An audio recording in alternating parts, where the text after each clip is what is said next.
Oh, okay. Okay, what's up? I'm live for the first time, I guess. I don't know how any of this shit works. I'm trying to figure it out. I have no idea. So I figured I would just mess with this chat and talk shit. So let me tell you about what's really going on in the world. I don't know. So let's see. Looks like I got my buddy John Angelo in here. That's pretty cool. What up, dog? How you living? Large. I hope the answer is large. I was going to well, I was going to do an announcement on Instagram, but I think I'm too late. So I'll just stay here and hang out with John Angelo. Talk about all the times we used to smoke marijuana together.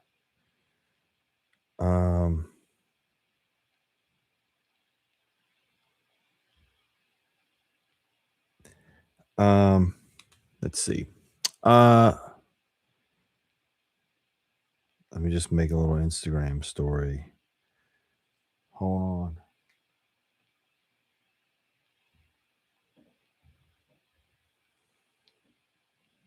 Live now. You know, that's the whole thing about any of this stuff is, man, I cannot stand social media for anything. So do I have any questions from my one viewer, Mr. John Angelo? Maybe you can tell me how this sounds, because I've been trying to use, I guess, like a mix key or some kind of Steinberger thing so I can play guitar and talk into a microphone at the same time. But I don't know how it works. Does this thing even tell you how many people are watching, or no? Do I just have to guess? I could be in here all alone and I would never know. Oh, wait, it says 8 people. All right. So does this sound okay?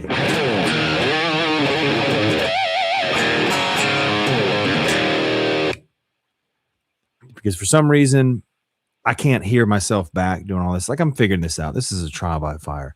And if you switch to close mic.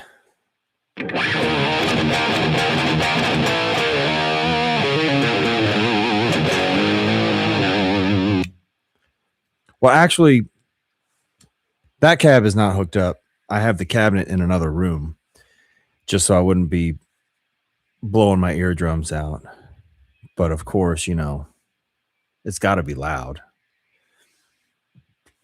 And this is a little bit of foreshadowing here because I'm going to do a podcast in a couple weeks, a couple days, and we're going to actually be talking about the JCM900 SLX. So I figured I would brush up on it and get a little bit more familiar with how it sounds and responds and all that fun stuff.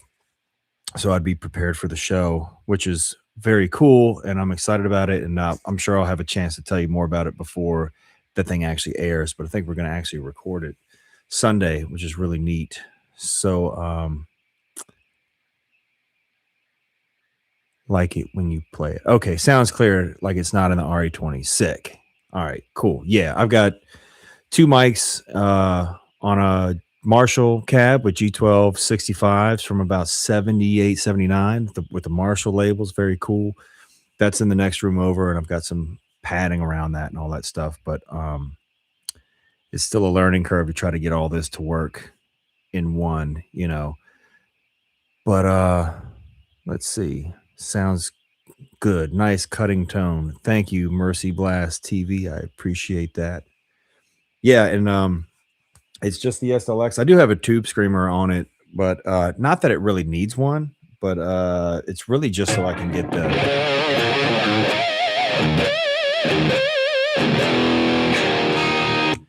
the little pitch harmonics. You can still get them with just this amp by itself, of course, but the tube screamer kind of gives it that little extra edge to kind of help really bring those out.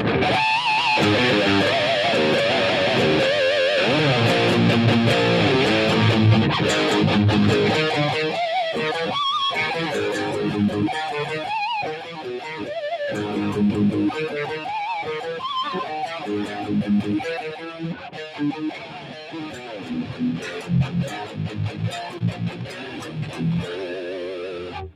should probably rehearse before I do anything like that.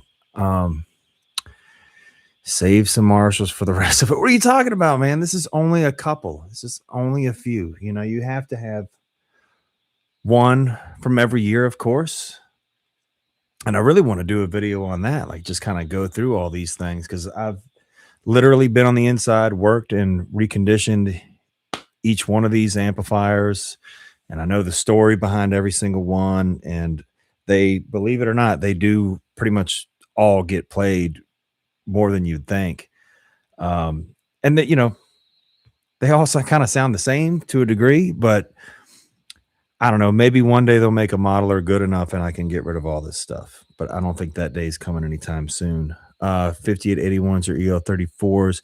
Yeah, man, this one, these are all EL34s, at least everything I've got for the most part. A funny thing about Marshalls in the early 90s is that they did go to 5881s, and I believe that was probably had a lot to do with the availability of EL34s. I know they were coming out of Yugoslavia for a long time, and I don't know if it was availability or quality or what the real reason was that they couldn't keep them going.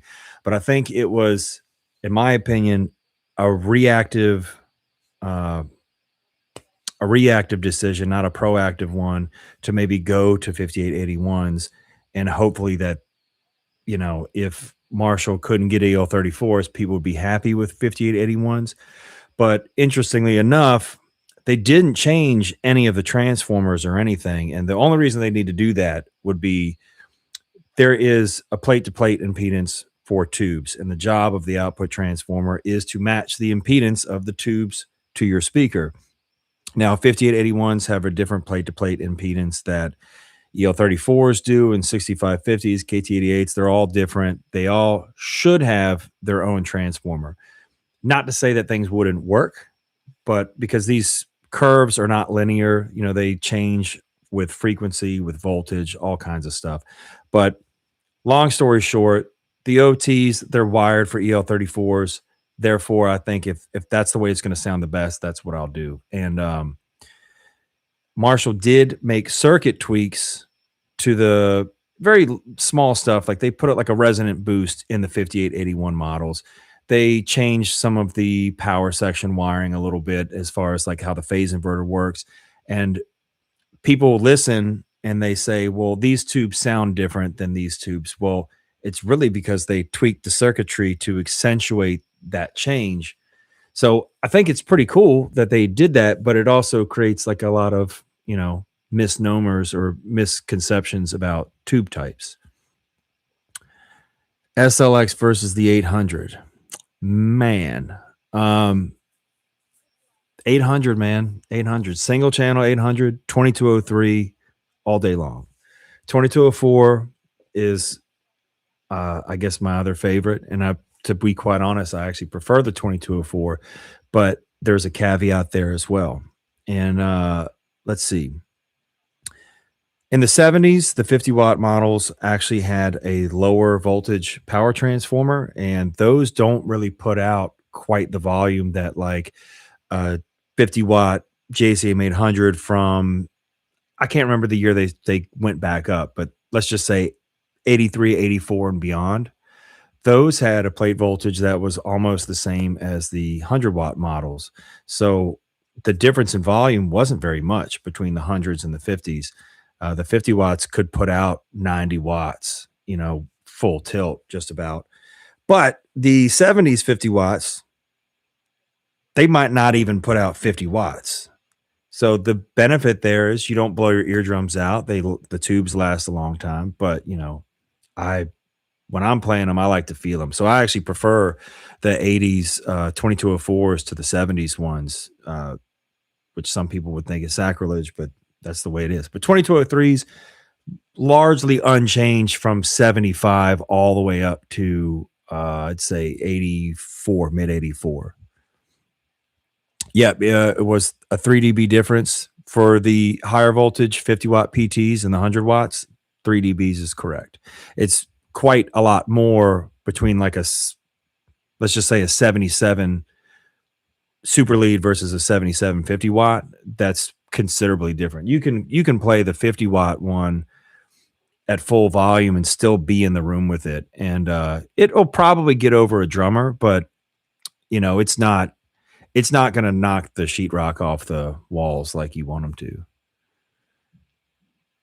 Rectos are way different. I don't have a ton of experience with rectifiers other than working on them and cussing at them. And I've heard a lot of them sound good. They're not my cup of tea, but you know, we really liked. I mean, we still do like them. When I say we, I'm just talking about all my friends back in the day because we wanted to play metal bands, so we all wanted like dual Rex and stuff. But I kind of fell out of love with that sound for sure over the years. But I've got a rack rectifier and a rectifier power amp, and it's been sitting on my workbench for like 2 or 3 years. Actually, John Angelo, my friend who is in this chat, he was over at the house jamming on it. It blew a capacitor blew in it, and it stopped working. I fixed it, but I wanted to do a full recap, but I just never got around to it. The budget MG100 series, man. And you know what? I to talk about rectos one more time. I didn't spend a ton of time with them. I do like the rectos with a tube screamer also. It just does something. The tube screamer just tightens things up. And of course you can use lots of other overdrives, but I just that's just my go-to is a TS9. I just think they do something really cool. And I drive knob all the way down, level knob all the way up. They put a nice little resonant peak around 700 to 1K, and they lob off a little bit of the low end to keep it tight. So I just think they're really cool. But yeah, a TS9 and a Marshall, TS9 and a Boogie, the MG100 series. In high school, we thought we were cool as shit to own the half stacks. Man, you know what? You were cool as shit. Why not? There's nothing wrong with the MG100s. And I mean, it's kind of an evolution of the valve state stuff. And people kind of turn their nose up at the valve state amps until they realize, like, oh, Chuck Schuldiner from Death played one on all these records. And they go, well, I like those records, so the amp must be good. And people seek those out. And yeah, they can make really good tones. But so, I mean, I just bought an MG15 from my buddy's shop like a few weeks ago, and little $80, $100 practice amp, and took it home and just wanted to kind of dick around and mess around with it and rehearse for a show with it. Sounded cool. I mean, the speaker's not that great, but I mean, as far as like a cheap small amp that does clean overdrive and heavy distortion for the money, that's pretty awesome, to be honest. And if you think about like a little MG versus a DSL5 CR, for example, it's all tube, but it's a little practice amp. I mean, both of them sound good. They get the jobs done. I just think that, some of the solid state stuff gets a bad rap because cheaper parts, cheaper speakers, but I don't think they're bad. I wish dudes still brought half stacks to shows instead of little combos. Really, yeah, no shit, man. Half stacks to show. I didn't think you could do it any other way. I see if there's like budget conscious stuff. Like I saw American Sharks. They toured with us.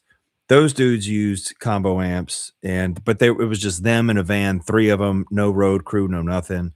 And they were doing like an opening slot on a tour. And that was pretty smart. They didn't know that they were going to make money, and they didn't want to tow a trailer, stuff like that. It works. So in that situation, and they were touring with us when we were with Gwar, so all of the venues were large enough that they could mic up these combo amps and they could still sound huge. So yeah, the perception of the big stacks is not there, but that band in particular sounded awesome. So it's all about like what you do with it. Those guys definitely had their sound dialed in for sure on that tour. But yeah, the modeling thing, man, I just can't do it. It just there's something about the way that it responds. I would rather do an entire arena rock tour with a DSL with a 5-watt DSL combo with the factory speaker than any of the any of the modelers, man. I just it's not the same, you know. But hey, I'm just saying, if they work for you, don't let me fucking poo-poo the idea. So that's just me. Nobody has to do what I do. I don't even have to do what I do. I should probably quit. Um, let me see. We got Phil says, "Hey Brent, I heard Lyle from Psionic mention certain choke values best for thrash. Have I experimented with different choke values? Not really. I've maybe a little bit, but kind of the difference between, let's just say I worked on a Marshall JCM 2000 a long time ago, and I was trying to pimp it out, and it was a long, invasive repair, and got it done. And I figured, no, I've worked on this thing for so long. Let's make it as awesome as humanly possible. So we went. I say we, me. I went and put in a choke. I think it was like 5 Henrys or something, and those amps have just a large resistor instead of a choke. I've done this with the Butcher as well, added a choke. Now, as far as the difference, if I would have played it Friday night, you put the choke in after I go to bed and I go back to play it Saturday, I probably wouldn't know it was any different unless you told me. And so, yeah, you'd really need a switch to go back and forth to hear the different chokes in real time. Otherwise, it is really hard to kind of put your finger on it. But when it comes to doing like chokes, it's a small thing that has a cumulative effect kind of overall. And, you know, your results may vary, and it has a lot to do with what kind of voltage is going through the amp, what kind of voltage is through the preamp. So I'm sorry I'm not giving you a great answer as far as like a definitive, yeah, use this choke and it sounds awesome. It's it's just like filtering, you know, like when you're doing power supply filtering, you know, you do maybe go from 50 microfarads to 100 or 100 to 200 in the power amp or on the screens or whatever. It may not seem that drastic, but if you make those same small changes like throughout the preamp, you know, let's just say you knock down the gain a little bit on the first stage and boost the filtering. Now all of a sudden the amp might feel a little bit more percussive. You know, it's two things together kind of sum and make a larger influence on the tone, if that makes sense. But that stuff takes a long time to really dial your ear into anyway. So as far as chokes, you know, I kind of just stick within 3 to 5 to 7 Henrys for the most part. And when I'm designing or modifying stuff, I mean, I really just keep looking right back to the 800. I think like the 2203, as far as like percussive attack and all that stuff, I kind of feel like that's the one that's just there, and making small changes in different directions from that circuit, you know, depending on what you want. I think like instead of chokes, I'd probably be thinking more along the lines of filtering to get a tighter attack.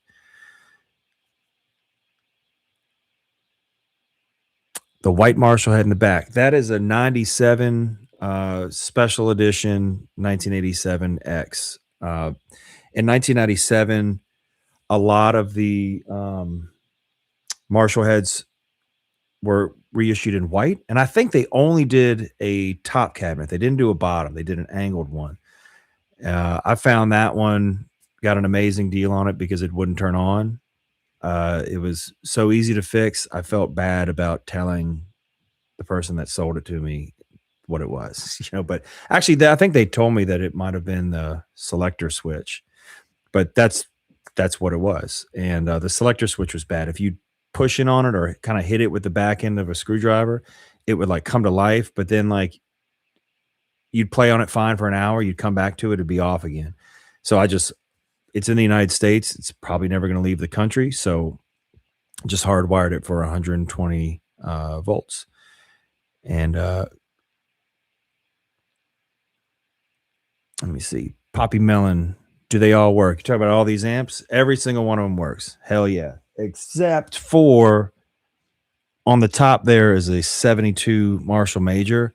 I had actually taken that apart to because I was refurbishing another one from 72, so I needed a reference. So I actually took a bunch of stuff out of that one and just haven't wired it back up yet. So it does work, but not right this minute. But every other one besides that one in here, I could turn on and play right now. Let's see. White Marshall looks like a 1959 RR, just a little bit smaller. It's kind of hard to see from the background, but that's a small box. And also, interestingly enough, when they reissued the 50-watt heads, those are high voltage as well. So if you put that white 50-watt non-master volume beside a 76, 77, 78, 79 JMP, that thing is way louder. And honestly, I prefer it. I've got, let me see, back there, I have two 76 50 watters, one from early and one from late 76. They got some cosmetic differences, but that white one is just killer. But that's the same one. You could have bought it in black the same year. It's just for some reason 97 was a special edition. Let's see. Favorite speaker for a boosted 2203. Actually, I think I'm skipping. Okay, cool. Monomyth. What's up? What's up, Shay? Yeah, so that's the show that I'm doing Sunday, is talking about the SLX with those guys. I didn't know if I was supposed to say anything about it or not, but yeah, I'm going to be talking with Shay and Jason from Headfirst, Dave Friedman, Dan Gower. So I'm really excited. I feel really appreciative that they've asked me to do the show. So hopefully I don't fuck it up. Yeah, man. So yeah, Shay, I was doing this live stream to test and make sure all this stuff worked, So let me see, make sure I didn't miss anything up here. Anvil schleps in a van, and Lips still brings 2 twin reverbs and 2 dual Showmans, even for small rooms. I like that. I can appreciate that. Battle Maximus is the best Gwar album. I don't know, man. I'm glad you like it. That one, that was harrowing to say the least. It's not that I don't like it. I just think that there is better stuff that we did.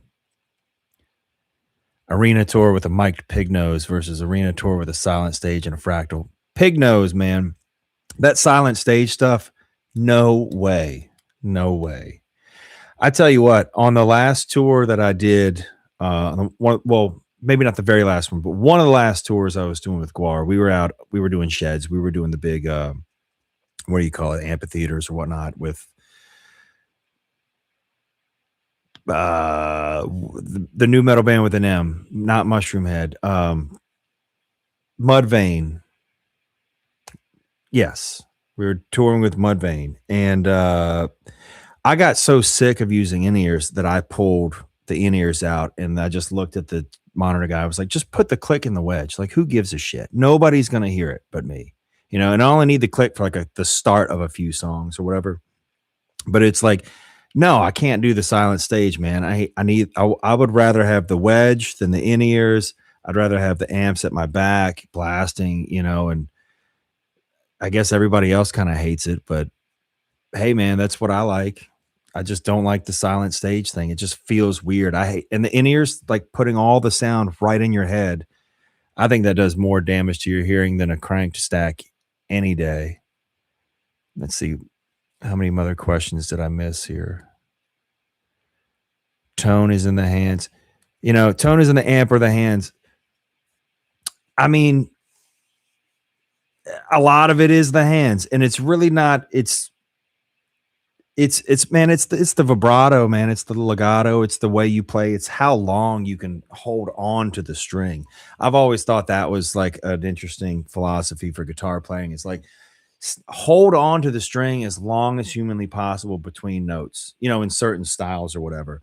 And that in effect has a lot to do with the way people can make a super lead with no pedals sound really, really fluid. And then other ones, like other people might play them and it just sounds really choppy and bad. And they need a lot of distortion to kind of like help ease those gaps between notes. But man, it's just about pressure, you know?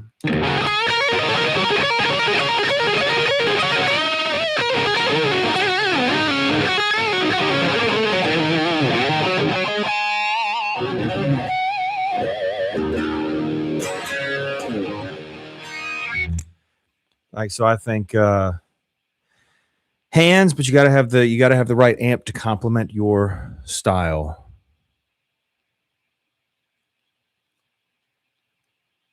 Let me see.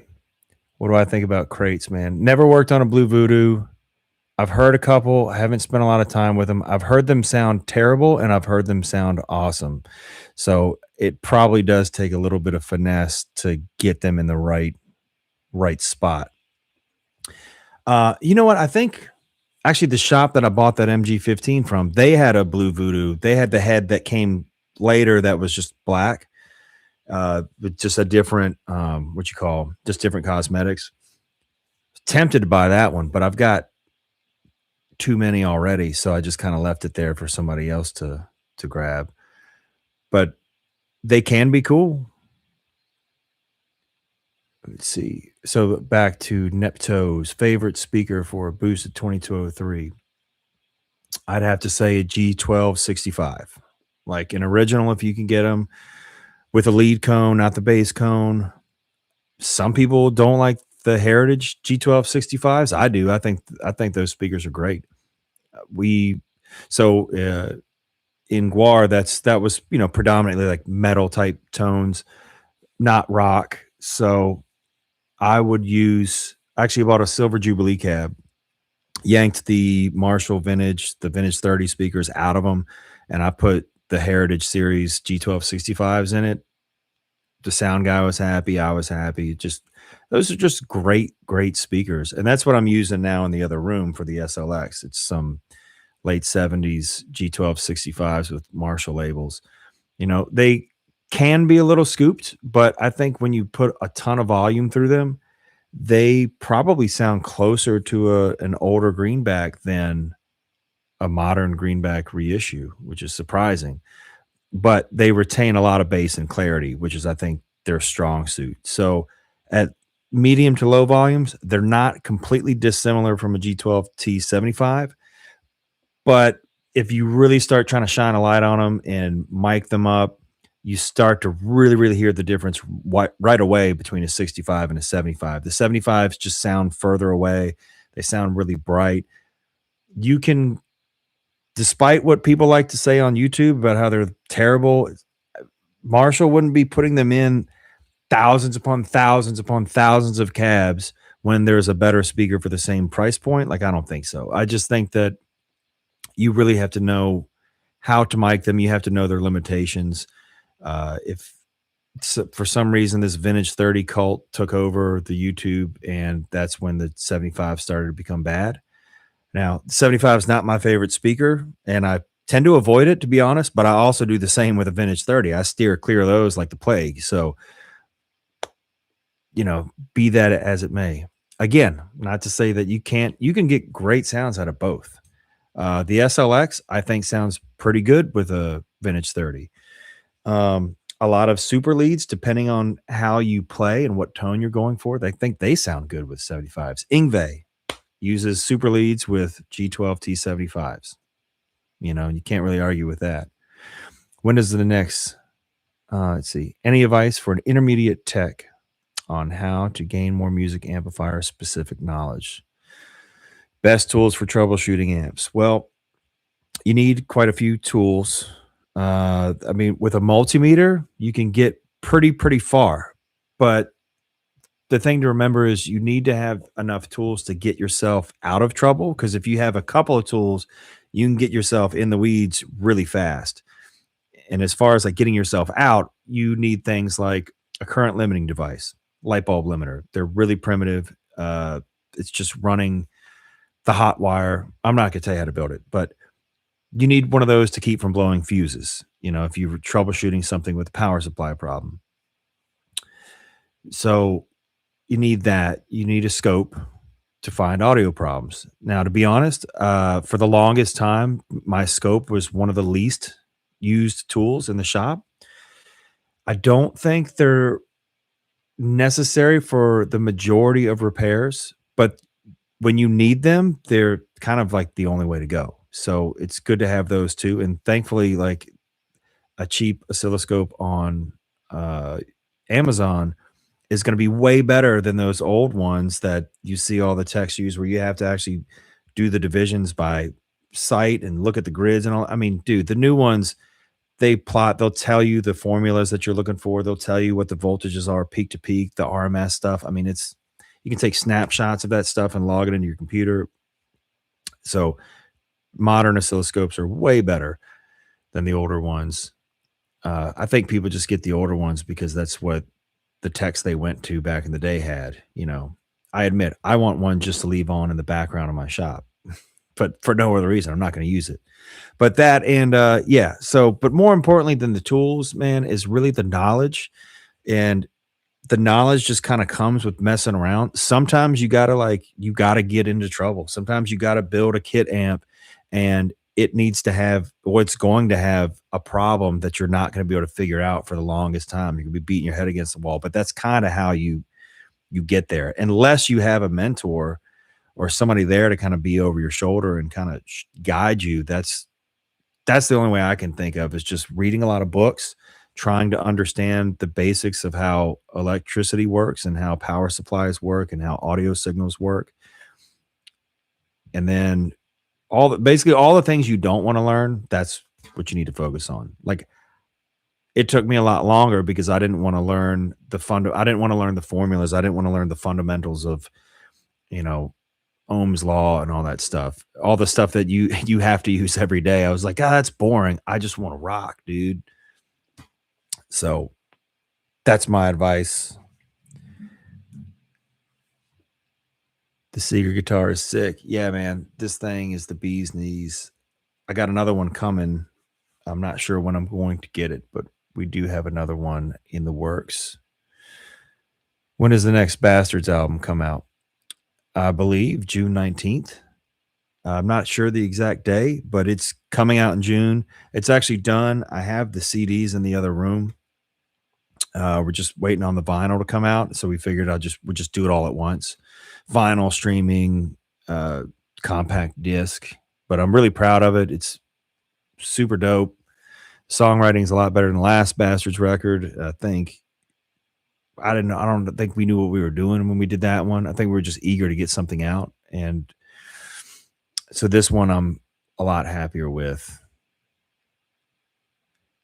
Kyle the King 31. All right, let me see if I can block this guy. Can you talk about how you found your Murder One app? Yeah, man. Which one? So the Murder One amp, dude, it's not a very glorious story. It's just that I looked for them online every day for like probably 5, 6, 7, 8 years. I mean, seriously. I would look them up on Reverb, Marketplace, Craigslist, different cities. I'd do deep Google searches and stuff. I was pretty much looking for that specific one and just other Marshalls like every other day. You know, I haven't done it in probably a few months, but there was a period of time for probably a few years where I would go on Marketplace like multiple times a day, every day. Just like if ever I've got a minute, people look at their phone and scroll through Instagram, I would go through and just Marketplace, Craigslist. It would take me 60 to 90 seconds to go through all of them real quick just to see if any new Marshalls popped up. And then you'd get good deals, you know? And that's what I was looking for. I wasn't looking for just anything. I was looking for a deal. And when it came to that Murder One head, it showed up as the complete stack out in I think Colorado Springs, and it was at a music go round who of course wouldn't ship it. So I bought it. I called the store and was like, "Bro, this is my situation. I'm going to come get it. I have no idea when, but just please hold it for me. Like, here's the money. So I paid him online, whatever. They were very cool about it. Some music go around Colorado Springs. Hell yeah. I ended up leaving it there for maybe like a month and a half. And I hired a freight or like I hired a driver basically that had a huge long trailer, almost not as big as a semi truck, but he went and picked it up and drove it through here on his way to make some other deliveries. I had to pay him like, I don't know, 900, 1,000 bucks, something like that to do it, but worth it because what I paid for that entire stack is less than the two that are on Reverb now for just the head. And then I was like a couple weeks later, a buddy of mine bought the head for more than I bought the whole stack for. Insanity. But hey man, you gotta strike when the iron's hot. And I found another 415. That story is more interesting than the Lemmy stack because that one I had responded to a Facebook group for bass players on a 3 or 4 year old post about somebody commenting that they had one that they wanted to sell and nobody responded to it. There was probably like 30 people in this group or something, small Facebook group. And I just on a whim responded to them and was hoping that they it was a long shot, super long shot. So like 3 or 4 months later, out of the blue, I'm eating breakfast and then bang, they hit me back and they were like, "Hey, we got your message on that 3-year-old post. Like, hey, yeah, it's still for sale." And I was like, "What do you want for it? I'll come down here today." And they're like, "Well, we're kind of busy today. Coming." It was like, I think it was like 6 or 8 hours up north from me up in Pennsylvania. But that was awesome. That was a long shot deal, but it worked out. And I drove all the way up there and threw it in my truck and drove all the way back and sick. And then I got a Mode 4, an MF280B.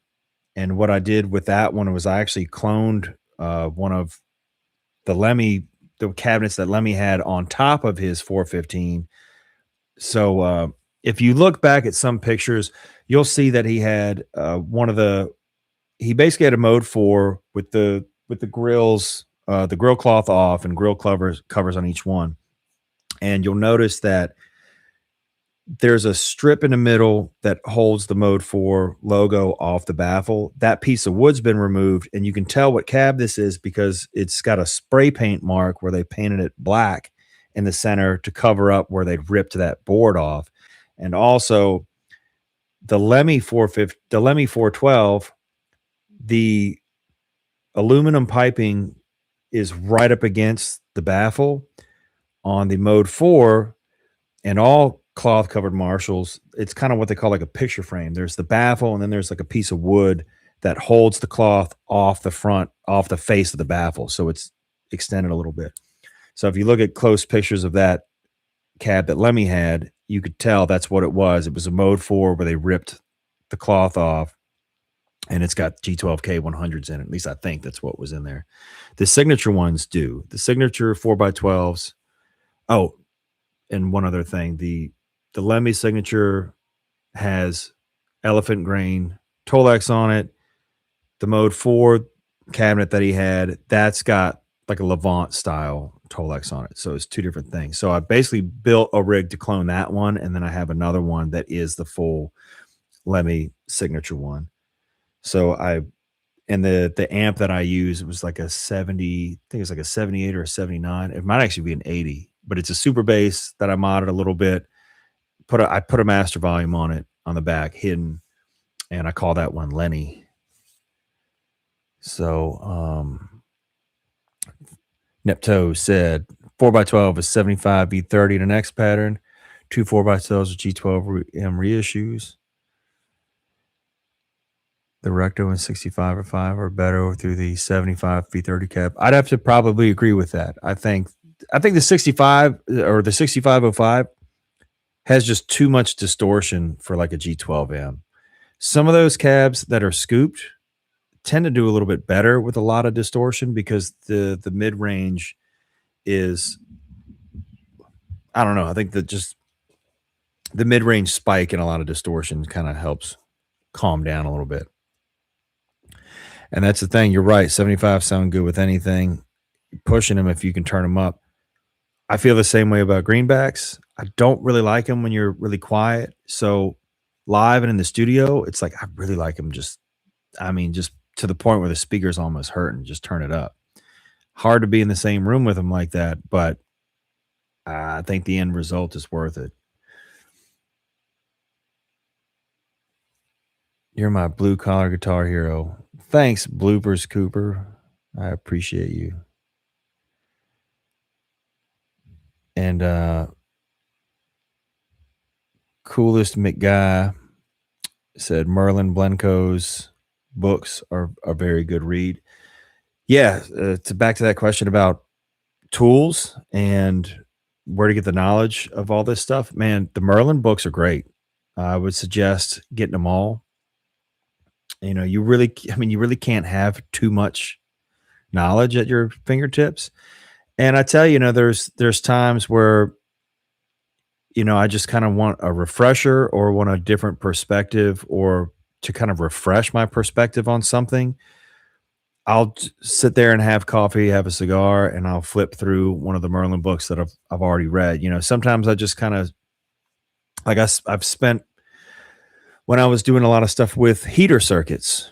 I would just read through his section on heaters multiple times and just the different diagrams, and I would compare them to designs that I knew and designs and other amps that maybe I wasn't familiar with, and just kind of seeing how this stuff is drawn and then seeing how it works in an amplifier. That was pretty eye-opening, I guess. But like I said, even when you know how this stuff works, it's good to kind of revisit some of those things. And it's really great that those books exist because a lot of the older books, there's a lot of questionable stuff in there, like the how to service your own tube amps and some of the I can't think like some of the Weber books. I think there's like some misinformation in there. So you can't take everything at face value. You have to kind of question some of these things, but the Merlin books are a pretty safe bet that everything's going to be correct. Same with I think it's Richard Hummel or Hubble. I've got a couple of his books as well. Those are really good. Definitely suggest checking those out. You see, Blooper Scooper said, "Man, I missed y'all last year in Baton Rouge. Still kick myself. When did I play Baton Rouge? Is that on the X Cops tour? I don't remember. Favorite mic for heavy guitar from Wes Ryan, 91111. Favorite mic for heavy guitar. I kind of like a couple of mics. I mean, it's either one mic per cab and using two different cabs, or two mics on the same cab, or if you've got the luxury to do multiple mics on multiple cabs, that's probably it too. So like I don't think there's a one size fits all approach for that. Plenty of awesome tones. There's just a SM57 and a cabinet, whatever speaker. You can change the voicing of it based on like how the microphone is pointed at the speaker, how far away it is. Are you going towards where the cone meets the dust cap, whatever. There's just a lot you can do with one microphone and be pretty creative. And it's really just a matter of just put it where you think it should be, listen to it, and then assess what you're hearing. So is it too scratchy? Is it too bassy? Like if it's too scratchy or it's too bright, maybe pull it or start pushing it away from the center and towards the outer edge. If it's too bassy, maybe you got to bring it in. If if you can't get that balance just from left to right, then maybe start pulling it away from the speaker itself. The close miking is just what we've all seen because that's what happens live. But I mean, there's nothing wrong with pulling a microphone back 2 feet. If that's where you can get the sound, then just do that. So I think people get kind of hung up on trying the same thing over and over and over again and expecting it to be different. But that's really it. Just put a microphone where you think it needs to be, and then just listen and think about what you need to do as far as like, well, how do you get the tone that's in your head? And sometimes you'll change it 10, 12 times, and then you'll just go right back to where you had it the first time. So it's just the way way it is sometimes. But I like using a condenser and a dynamic together on the same cabinet, two different speakers, two different positions. But if I've only got maybe two mics, then I'd be happy with 257s, but two different voice speakers, like a 65 and then something that's a little bit brighter. I like a G12H with a 55 hertz cone. I think you can get a lot out of that. But it's also about what kind of style you are going for too. That makes a big difference in how you're going to mic something up, because I've tried to do this thing where I've got a mic set up that really works. I'm going to do an IR capture on this so I can use it later. And then you do, and then you're using it for a different project and you're like, God, this sounds awful. Like, it just may not translate to the next band's scenario. So it's okay to just have a different sound for each time you mic it up, really. But, for consistency, especially live use, then you need to tape, a certain part of a certain cabinet, tape the hole around the mic. That's a whole different scenario. I'm rambling now. So fuck.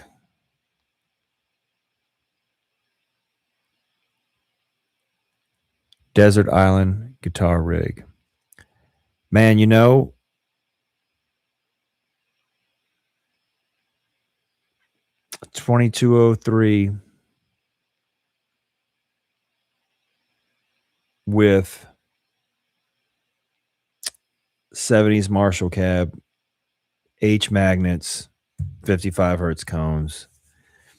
That would be the Desert Island rig for sure. If I had to pick one for the rest of my life, that would probably be it. But G1265s, it's a good runner up. The reason I like the 65s is I think they kind of they can cover a lot more ground than certain other speakers. I don't think they do everything exceptionally well, but they do a lot of things really, really well. Bastards played with OK in Baton Rouge. Yeah, I forgot about that one. So, oh man. Let's see, just checking out the questions here. Just bought a 1980 JMP 2203. Can't wait to crank it. What's your favorite Marshall? Man, if I had an 80 JMP 2203, it'd probably be that one.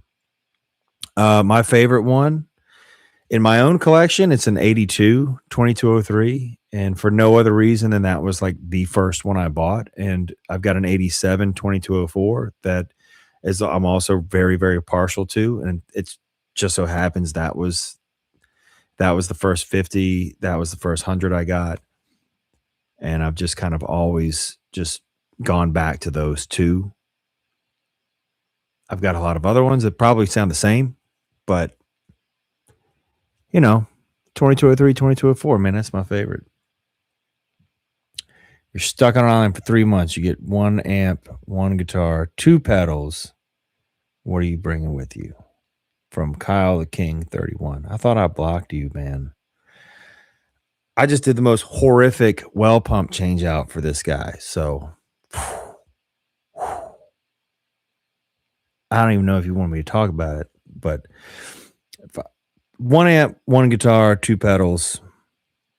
I'd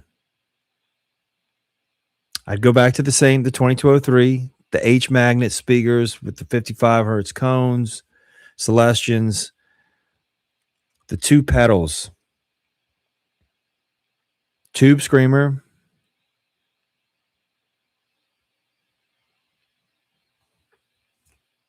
I guess a tuner, a Tube Screamer and a tuner. I was going to say you could get, if you're on an island, man, whatever. You don't need a tuner. You just tune by ear. That's fine. But, I don't really there's man, maybe I'd scrap the tuner for a wah pedal because and just a straight up crybaby, whatever they call it, the 535 or something, just the stock, no mods, no nothing special, right off the rack. If you've ever seen me play with the Bastards, I've got a pink wah.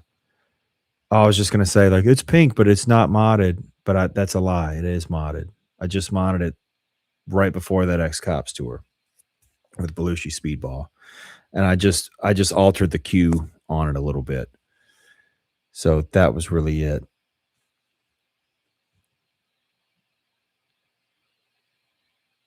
All right. Do you like the idea that grill cloth affects tone? Like black being brighter than checkerboard, checkerboard being brighter than salt and pepper. You know, I couldn't answer that. Um, I don't know that there is a difference. I mean, there very well could be, but I don't know. I don't know. Why did I say Wes Ryan is asking me why did you say recording Battle Maximus was chaotic? Well, that was chaotic for many, many reasons. One, coming into when I came into the band, obviously it was right after the passing of Corey Smoot, who was a friend of mine, a friend of ours. And that was, it was pretty hard to kind of fill those shoes. And the band was in, I mean, they were still in a state of mourning and there is always this in Gwar.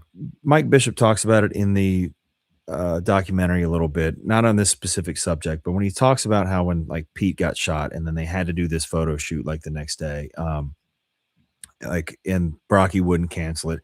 That's kind of always been the mantra for Gwar. It's like you just have to keep going. You have to keep going. So I think the band didn't really give themselves time to like process that, and they just barreled through it like we just lost our friend, but we're going to keep going and prove that we can keep doing this and we're going to make a record. And so, I'm not saying that however they and we did it was right or wrong, but that was just how they operated and that was just it. So that's probably why it was the most chaotic, was just trying to deal with that situation and get material out. So I think it was a little bit rushed. I think that was to prove a point to themselves and ourselves that we can still do this and tour and the band's not over type of thing. And we went through that again a second time with Brocky. So I mean that band was in a perpetual state of crisis for many, many years. And those are really hard. Man, you know what? I don't regret a single one of them. And I don't really know that I would do anything differently if I had to relive all that stuff. Um, and I don't really fault anybody for the way anything happened, like I did, there's definitely no bad blood there, but it was a trying time, man. It was a trying time for sure. So, and they had that record done. It was about half done before I even came into the picture. There was just like scraps of songs. So like I helped kind of finish a bunch of them, but like Zach Blair wrote some stuff. The core guys, Dirks and Brad, they were writing, and Brocky, of course, he was writing a bunch of lyrics. And I think Brocky's idea for that was just like so far out there. He had for that record, he was writing like books for pages of lyrics for like a 3.5 minute song. And we had to rein that in and like get him to trim a lot of that stuff down. And I think that we probably could have taken a little bit more time. Like there were songs that we extended, like in the studio. Oh, we're gonna play we're gonna play 4 verses and 4 choruses, and then do a bridge and a solo, and then 2 more verses and 2 more. It was like, what? Like Swallowed the Sun could have been chopped in half and been fine. So that's a big one, man. Like that kind of thing where it was just like you're really not thinking about the big picture and we're just barreling out tunes. But then again, at the same time, I mean, it was still kind of fun, but that's just kind of what happens when you rush. You're not taking a bunch of time. But the counterpoint to that is if you take too much time, you wind up with a bunch of schlock because then you got too much time to fine tune everything. Sometimes you need to go and just like make some stuff. But yeah, and then Battle Maximus for me personally, it was like I'm coming into a situation too where I have to define myself and what I'm doing, and I'm not trying to step on Corey's toes, and I'm not trying to emulate him, but I'm also trying not to veer too far off the beaten path. I get you when you join an established band, you have to find your own voice, but you don't want to go like nuts, like right off the bat. So trying to stay true to what it was and stay true to myself. And I definitely think by, you know, where is it? This Blood of Gods and New Dark Age. I mean, by New Dark Age, that was the voice I wanted, or that was the voice I got to. And granted, all those songs are a collaborative effort, so I can't take responsibility for any one song except Bored to Death, but Ratcatcher. But you know, those were where I was able to kind of branch out stylistically and kind of put my thumbprint on there. But again, the whole band works on all of it. So there's as far as I can remember, even though you might be writing more of a song than another person, whatever song that may be, everybody in the room has input on there and is guiding that song which way to go. And that's why all of it sounds like Gwar. So that was probably my favorite thing and most frustrating thing in the band was doing that kind of stuff. Because no guitar player wants to have his stuff turned upside down and ripped apart. That's just nature of the beast. But things come out better that way for sure. Let's see. I think I'm talking too much and missing some questions. Bloopers Cooper said, have to ask if I dig Tommy's work as my successor in Gwar, because as much as I hated to see you go, I think he's killing it. Me and Tommy were on tour together on my last one. I'm the one who pulled him into the truck one day and just said, hey, man, I think I'm on my way out. This band's going to need somebody to carry the torch. I'm just putting a bug in your ear. And he was very receptive to that. And I brought it to him because, I thought that he could do something, with this. And I'm glad that he got it. I threw a couple names in the hat. I told the band I wanted to help them find a new guy. And they held some auditions, and some of the people they were auditioning, I'm not going to name names, but I was just like, come on, man, don't do that to yourself. But Tommy was great. And he had a good rapport with the band while we were on tour. We knew him from before that as well. And then so there was one day where I was just like, he was learning some tunes, and I go, dude, you should come on stage with us dressed as like you're a snake dude and just jam Lust in Space with us, or Let Us Slay, or whatever it was. And I just said, we're not telling anybody. We're just going to do it, which is like a big no-no in the Gwar world. Like you don't really want surprises on stage with Gwar. Absolutely not. It's very frowned upon just because people can get hurt. We're all wearing costumes. There's a lot of moving parts. There's vision is extremely limited. So unexpected guests on stage, people can get hurt. But with Tommy, he knows the ropes. He knew how everything was going to go. I thought it was funny. I was like, the band, if you'll kill it and the band will dig it, and they'll know that you're kind of getting an audition without getting one. And, that was cool, man. I'm glad it worked out the way it did. So yeah, I'm happy for Tommy and I'm happy for Gwar that they had kept him along, man. That's a big deal. He was very excited to do it, and that band needs that energy to keep going. And from what I can tell, they love having him around, and that's great, man. It's a shot in the arm that they needed. So as a first-time buyer, would you recommend a reissue or used one? I can't really say a whole lot about the new Transformers that are made in Vietnam because I haven't heard them compared to an old one, but it is a safer bet to get a reissue. Yeah, for sure. Because if you get an older one, it's going to need work. And with techs finding a good tech is tough because there's some goons out there they'll work on your 50-year-old amp and leave the filter capacitors in there, and then they'll just blow up on you a week later, and they'll go, I don't know. It's like it's mind blowing what some people just let out of their shops. Scratchy pots, an amp that works but it doesn't sound right because they're not paying attention to see if like was the amp modded? Is there a different tone slope capacitor? Did they clip the bright cap? All this stuff makes a difference. And if the person who's working on it is not paying attention to the minutia, which I mean, it's hard if you're not nose deep in a 800 or something every day. But if you're familiar with the circuit, you can catch the differences right off the bat. But if you're a tech that just makes stuff work, you might miss all that. And that's kind of what I see a lot is like I'll get amps that's somebody had worked on them and it's just something simple like bright cap's different. It's the wrong treble peaking cap in there. Somebody clipped something out. Somebody put too much gain in it. Somebody tacked components to the underside of the board. Somebody put in too small PI coupling caps or whatever. It's all over the place. So, but yeah, if you get a reissue, it's probably less likely that it's been modded and it may have a warranty on it. So there's a plus there. I'd probably go with that. Although, man, when it comes to JCM900s, the 2203, the reissue sounds good.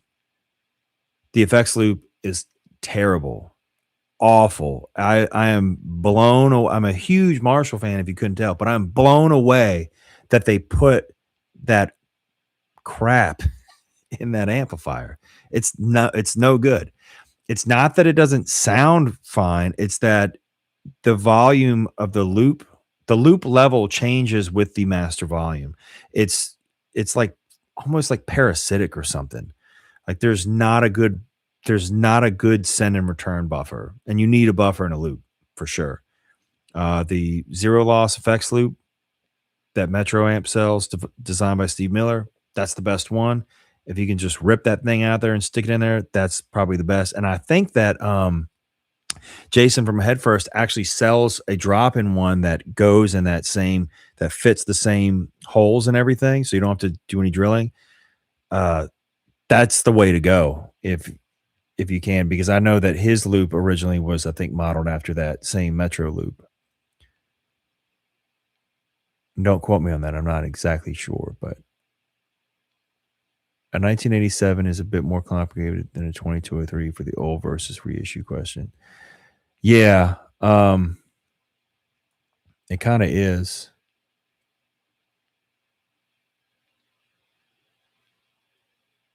I've got an old Mike Schmier. Yeah, I've got an old JCM900 badge, 1960A, had the Tolex removed and the wood was stained. Looks like shit. Should I go through the process of retolexing it or bedliner it and get on with it? I think the bedliner stuff looks pretty ugly, to be honest. I've seen a lot of people do it.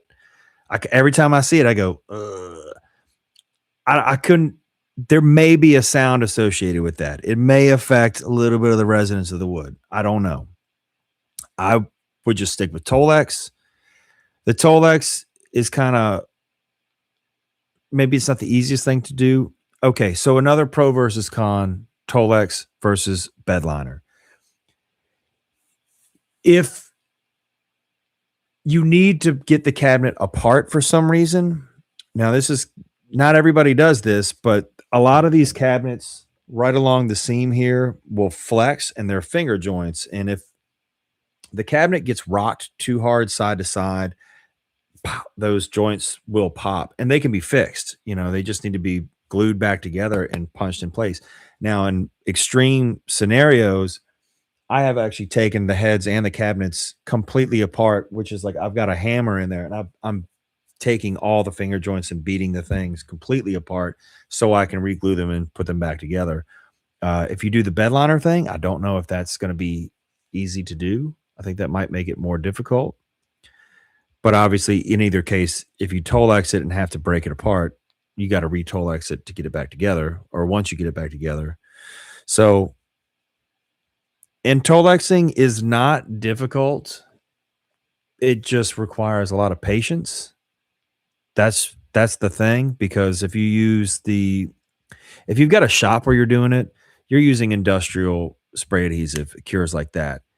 I would not recommend spray adhesive at all. I would recommend the brush on glue. The only downside with the brush on Tolex glue is that you have to wait quite a while for it to become tacky enough to actually use.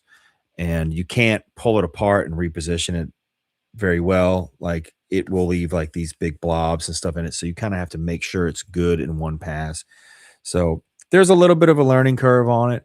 But I mean, honestly, just grab like a 2x4. Like, seriously, grab a short piece of wood and a short little bit of Tolex, and actually go through the motion of like doing that and doing the corners and everything, because just learning how much time you have to work with the material, like folding it, just make it like wrap a 2x4 like you're trying to do it for real, like you're trying to make it look the best. And you'll see, you'll make the mistakes that you make, like cutting it with an X-Acto knife and like, oh fuck, I cut too much, or I didn't cut the right angle to fold this corner over. And then when you actually do your cabinet, do your first cuts for your corner cuts, do them on the back. Don't do them on the front. Don't ask me how I know.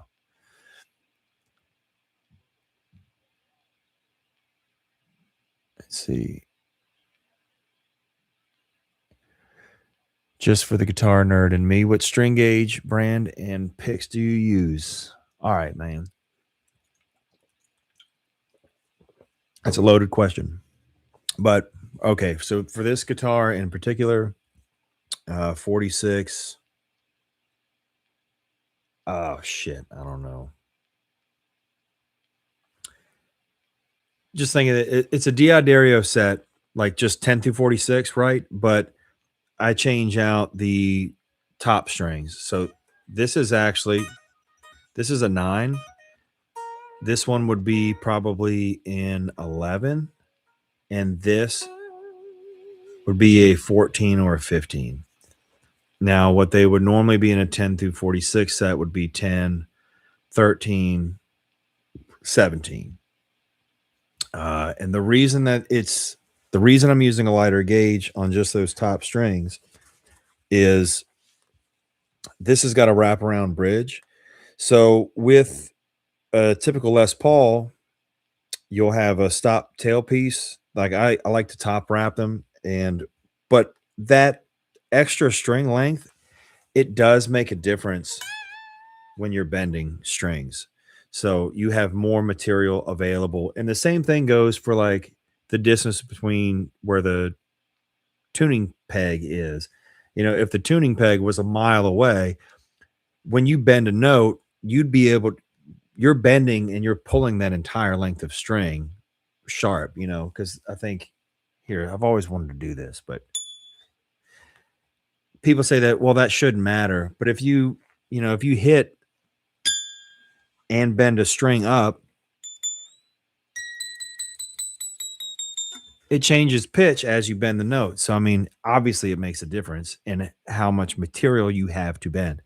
So long story short, I use a 9 because it's missing some length back here. And I feel like that to me feels about the same as a 9.5 would on a Les Paul.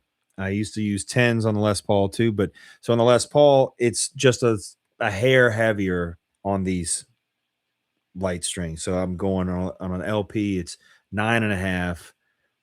I think 9.5, 12, 16, as opposed to 14, 11, and 9.5.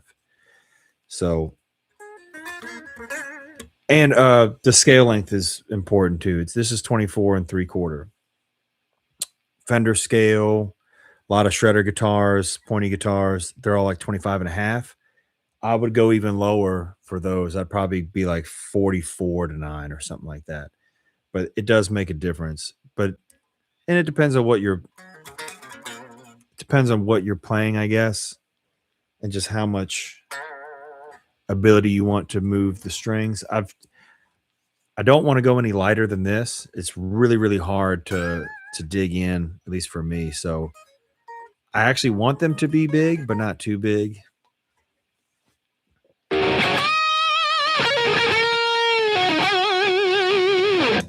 But the reason I do like that lighter, that 9 on here,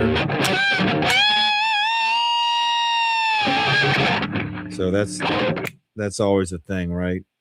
So you've got 2.5 step bends.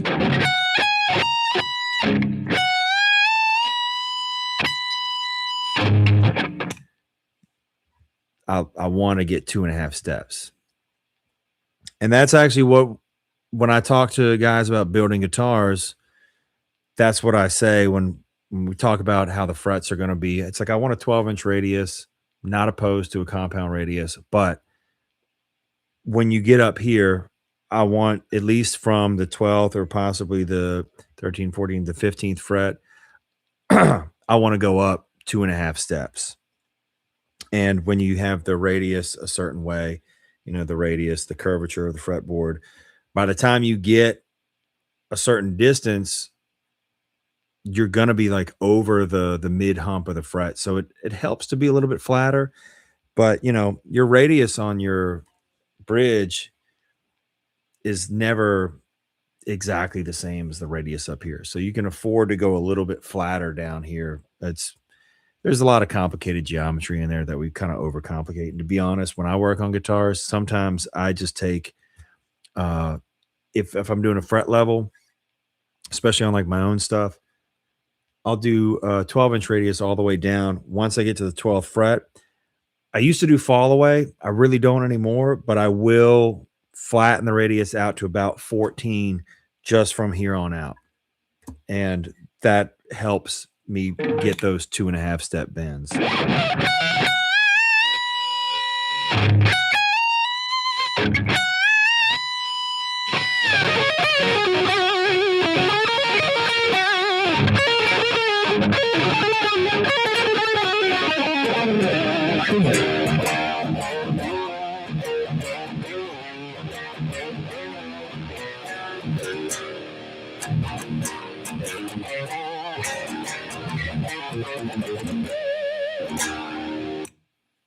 I have no idea what that sounds like to you.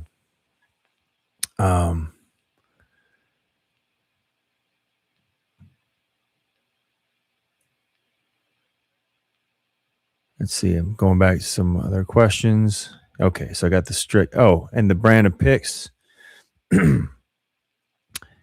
That's I get the picks from Intune, and honestly, their prices are so good that I would say go to them anyway.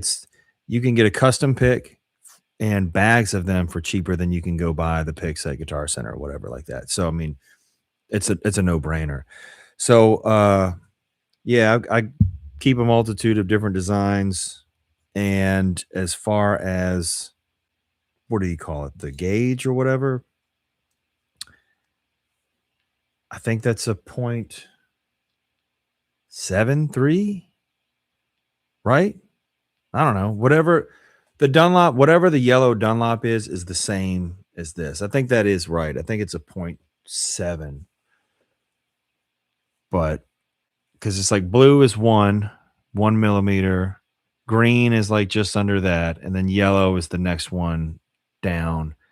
And that's, I kind of floated back and forth between different gauges for a long period of time, but the yellow is just kind of where I stuck. It's a good I guess mix between, I can do rock and roll and I could do metal.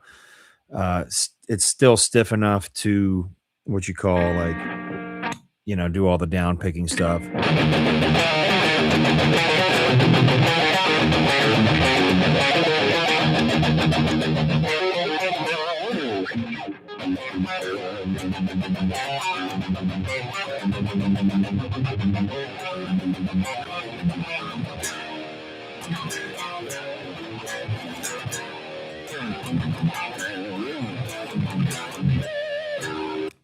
But yeah, I mean, they got plenty of give to them, but they're also tight and percussive.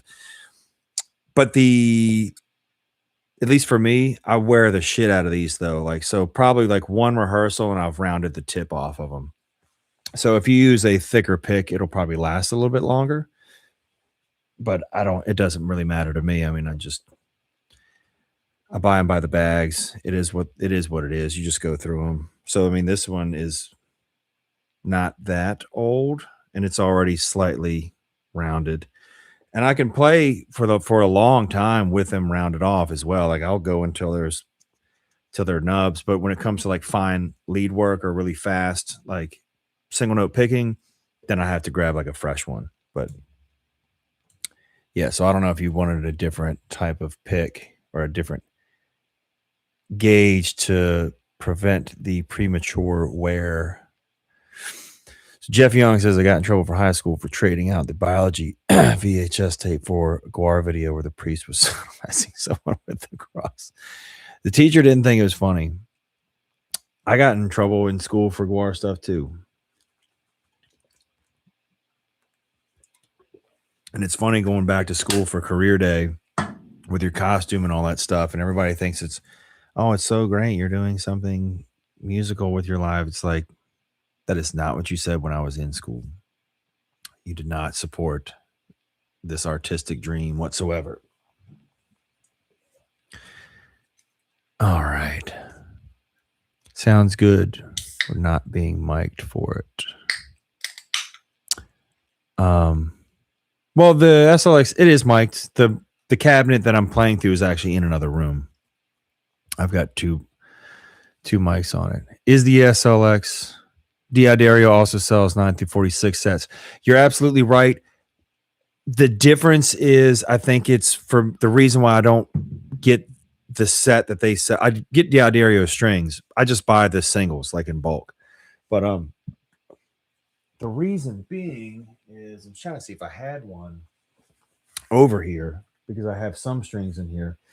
But the B and the G string aren't the gauge I want in that set. So that's why I just make my own. And I based it off of just trying a bunch of different strings out. And like I said, it's different for this guitar. Every Les Paul has the same. It's 9.5, whatever, 12 and 16, I think. But I mean, basically, when I get any guitar, if there are little quirks about it that are different, it's like I'm just bending each string. All of the treble strings, I want like a similar feel on how I can bend them. You know, how I can. It's just so I can keep kind of like the vibrato with the same feel, you know. And I struggled for a long time trying to get the right vibrato on the high E string, just because you don't have the same amount of runway to work with. Because, you know, if you pull too far that way, it just goes right off the fretboard, and that sounds awful. But so I don't know. So that's all. I just want that similar feel. And it's a little tighter on these strings. You know, probably in a perfect world, that low E would be like a 46.5 or a 47. But I don't know. Because it does feel looser than the A and the D string. Let's see. Is the SLX really the best 900? Yes, it is. It absolutely is. That's not in my opinion. That's a fact. I feel like all the 900s are good. It's just the lead channel of the dual reverbs that sucks. You know, the lead channel of dual reverb, it's got a preset EQ in it, which is, I think, I don't know if that turns a lot of people off or if they even know it's there, but that's why the two channels sound different. It's not that. Yeah, you can defeat that EQ and you can just get two different kind of levels of gain, but whatever. I don't know that the dual reverb 900s are worth getting into to that degree. Yeah, the SLX has a fourth 12AX7 and no clipping diodes. That is true. Now, something to consider with the 900, the high gain dual reverb ones, people say diodes a lot, but those are ICs like the entire or op amps the whole way through. So it's I mean, yeah, there's tubes in the amp and they're kind of there for show, but that's an op amp driven amplifier. So or as far as the preamp goes, so all your distortion, that's where it's coming from. So there's probably diodes in it. I'm not looking at a schematic right this second, but that I don't think is I would consider it a solid state preamp. I mean, it is for the most part, but I'm not saying that that's bad. Diodes are fine. There's diodes in the MK3. MK3 sounds great. There's diodes in the Silver Jubilee. Sounds awesome. I think there's diodes in the JCM900 split channel series. They sound killer. So it's not diodes aren't a bad thing. It's just kind of how you utilize them. Why don't I do fall away? That just because I tend to flatten the radius out a little bit instead of doing the fall away. So I think they're, and I could be wrong, but I feel like those are two different solutions to the same problem. So either a flatter radius or fall away. I think as far as consistency goes, I don't know. I've done both. And I think I could just get my result faster with the slightly flatter radius. And it's very slight. I mean, I'm not talking like a ton of material here. Visually, I don't know that you could even tell. But like I said, I'm taking away that middle hump just a little bit from the 12th and beyond, just so I can do those big 2.5 step bends. And that's it. Have you ever tried a balanced tension set? No, I have not. I have like a couple dozen of the packs, but the but the balanced tension ones are heavier than I want them to be. I'd rather them be balanced the other way around, like be a little bit lighter.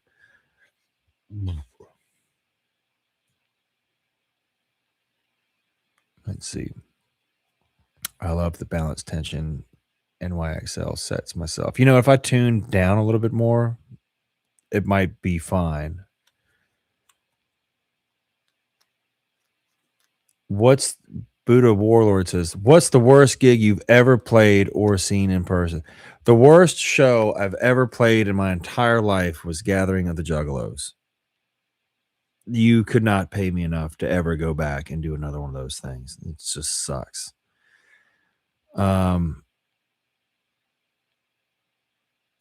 I'd rather do another Warp Tour than one Gathering of the Juggalos. The worst gig I've ever seen. I've seen a lot of terrible, terrible shows. All right, I saw. What's the band with the singer that smokes crack? That's not Gwar. The one that wanted to sound like Nirvana. God damn it. Mud. Something. Puddle of Mud. I saw a Puddle of Mud play at the back of a strip club not that long ago. I mean, it was probably like, I don't know, maybe 8-10 years ago at this point, but whatever.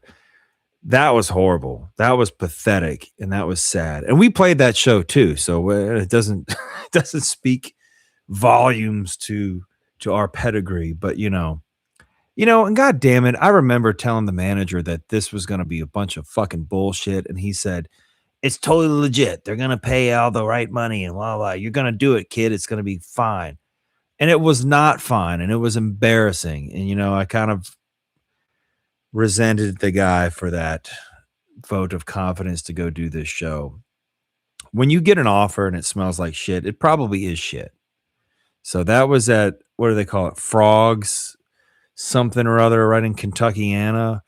Frogs, the Rustic Frog. It was a fucking brothel, and it was a gross one. It wasn't even a good one. It wasn't like the Reeperbahn and fucking, what do you call it, in Hamburg, Germany. Hell no. This is like, do you ever see a girl that looks just so fucking pasty and her sweat is glistening, and you know if you touch it that it's probably wet and cold. Like that's what every girl in there looked like. It was not good. Not good.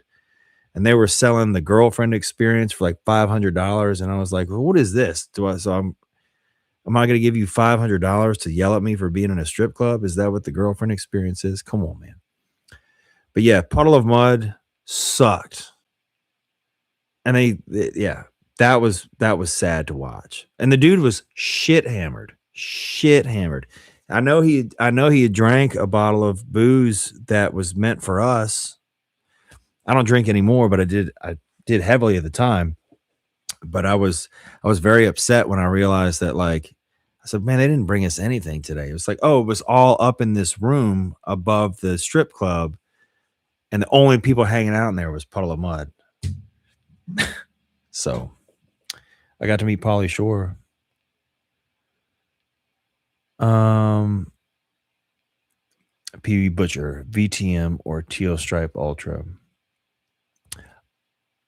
from Gremlin Machine Shop. So the PV Butcher, the VTM, or the Teal Stripe Ultra, man, those are three underrated amplifiers. I think the Ultra is probably the most limited of the three due to how its EQ is. I think that's the predecessor to like the Triple X. Also, the Ultras. Now, I don't know. I don't know about the Teal Stripe specifically versus the Ultra with the mirror faceplate, but that probably would have continued on if they would have gotten like some of the channel switching and stuff correct. Because there were some. It's an older amp. They could have done the channel switching a little bit better, and they could have had some more options on there. But for where it was at the time, and it's totally fine. So I think that's the only reason they didn't continue that model was because they wanted to expand upon something different and correct some of the oversights. I mean, a lot of the old switching designs. I mean, the switching in the split channel 800s was terrible. I mean, it worked, and it was just something at the time. People have figured that out now, but back then I think they were just trying all kinds of stuff. The VTM or the Butch. So we're going to go down to the VTM or the Butcher. If I had to play in a death metal band, no pedals, Ultra. If I wanted to play anything else and I had anything at my disposal, yeah, Butcher, because I can throw pedals in front of the Butcher and get what I want, get what I need.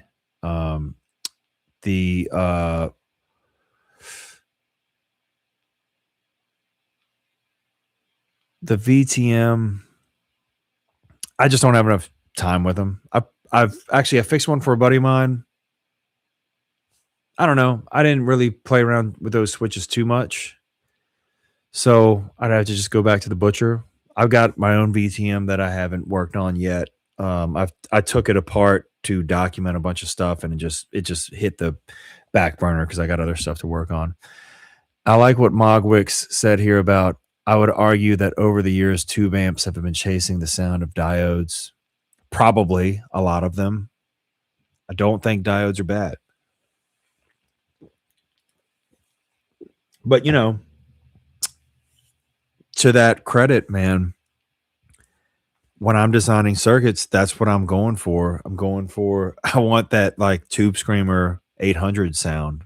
I want to do it with tubes. And you know what? It's really not. It's not the same. So I tend to kind of keep going back to that setup, I do like the simplicity of running a guitar amp with no pedals. I think there's something to that. And there's a lot of players where that's like a subconscious thing. Like, I don't know why, but I don't want to use pedals. It's like, that's fine. I mean, if it floats your boat and that's what makes you play better. But honestly, I don't think there's anything wrong with using pedals. It just don't have more than 4 or 5. Then it's a little silly. All right. Do I have any advice for attenuator? Every time I try, it makes my output muddy. Yeah.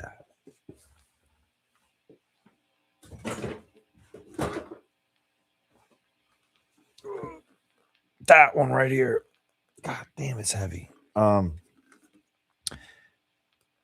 Marshall Power Brake PB100. This one's white because it came out in 1997, the same year as that white 50 watt back there. So this is no different than the black Power Brake, the PB100.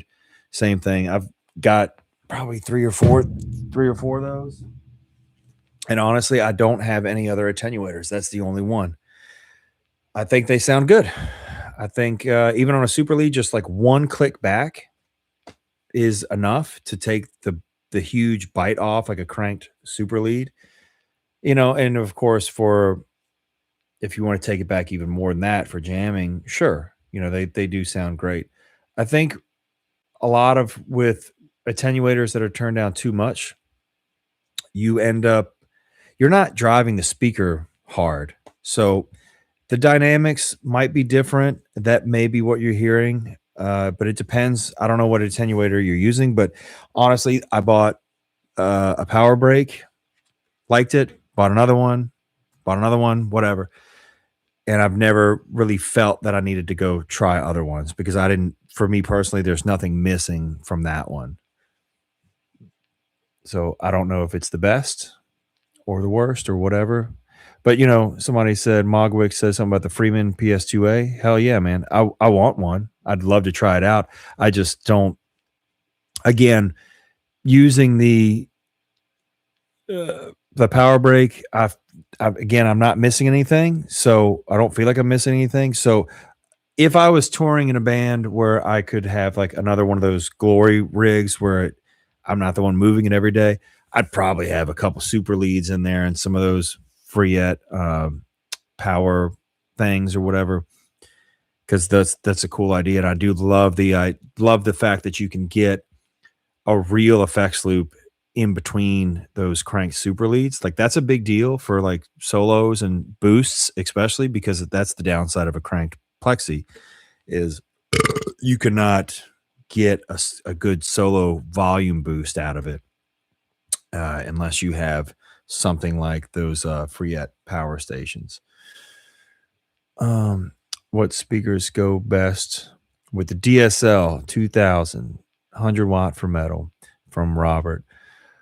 I mean, really, dude, a lot of people that play the 2000s, they go with the standard Marshall 1960As and they're happy with them. I think those are voiced pretty good for that amp. And again, vintage 30s, a little bit more spiky in the middle, but for metal, either one of those two is probably fine. Let's see. Most fun band you've ever toured with, not played in, but a band you were on tour with. Most fun band I've ever toured with. Against the Grain out of Detroit. I had a lot of fun with those guys. We just got along really well. Good sense of humor. American Sharks, also really fun. I loved touring with them. They were just a great band. I think they were probably one of the only bands that I like watched every night for like, what is it, a month and a half, 2 months or something like that. Let's see. Exurberation 8. Best new movie you've seen. What? Oh, you know what? I did see those. The Bone Temple Iron Maiden scene is great. I did see that movie. I forgot. I don't know if it's the best new movie I've seen. Well, I'll just say whatever. The Bone Temple, that is the best new movie I've seen because it's like the only new movie I've seen. I haven't watched a new movie in the last like I don't know, 5 or 6 years. Like I'm not a big movie guy. I just put a TV in my bedroom like a few weeks ago. Like not shitting you. You have the best man cave. Man, this isn't even the only man cave. The Lemmy stacks aren't in this room. They're in the other room. That's where the drum set is and all that stuff.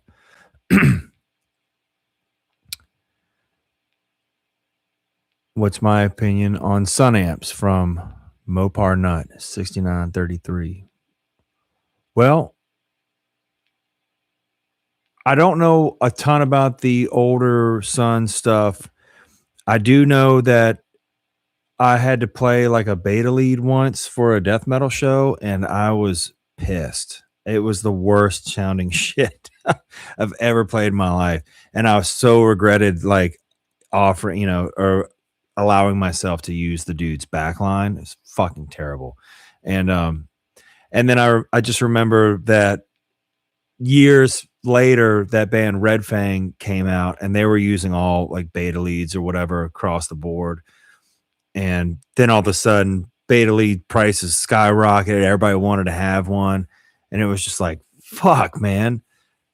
People want these things now. I mean, they were giving them away. Now, Red Fang did something cool, though. Like, they had a good sound with those amplifiers. And I think, but it was their style, I think, lended itself to it. They went for something very specific. So, I mean, I like them in that context. But as far as like modern Sun amps, the Sun 300T, which was later rebadged as the Fender 300 or something, that was an awesome amp. The bass amp, it was huge. It was kind of like Fender's answer to the Mesa 400 Plus. I thought those were terrific sounding amplifiers. And I don't know if they still make them or not. Let's see. What are some underrated passive pickups for classic heavy metal tones from Buddha Warlord? Underrated passive pickups. The tried and true. I mean, the Duncan distortion, the DiMarzio distortion. Those are like my go-tos. I've met Seymour Duncan. Very cool guy. Never met Larry DiMarzio, but I don't really like what he did with the whole double cream thing, the double cream patent that he's got. But as far as like tone wise, I kind of feel like maybe the DiMarzio distortion is a little bit looser around the edge than the Duncan distortion. So I kind of like that one for rock and roll better. But and a lot of my Jackson guitars, I've kept Duncans in there because that's what was in it when I got them. Like they were like the Duncan JB and like the Jazz necks or the full shred necks. I can't remember what was in the neck pickup, but a lot of the Jacksons I used to play back in the day had Duncan distortions in the bridge. They sounded awesome. Those are just old school pickups. I mean, the DiMarzio, what do they call it? The D something deactivator. That sounds good. That's a little bit more. I can't remember what the magnet is in the deactivator, but it's got a little bit more of an Alnico feel to it. But I don't know what the magnet is. It's probably ceramic. The X2N, I played those in a lot of the Deans that I had, but the X2N, it is really, really powerful. It might be a little bit too much. So, but it worked for what I was doing in Gwar. I loved that pickup in those, in that context. So those are passive. Just got to be careful on the bass output for the X2N. That's all.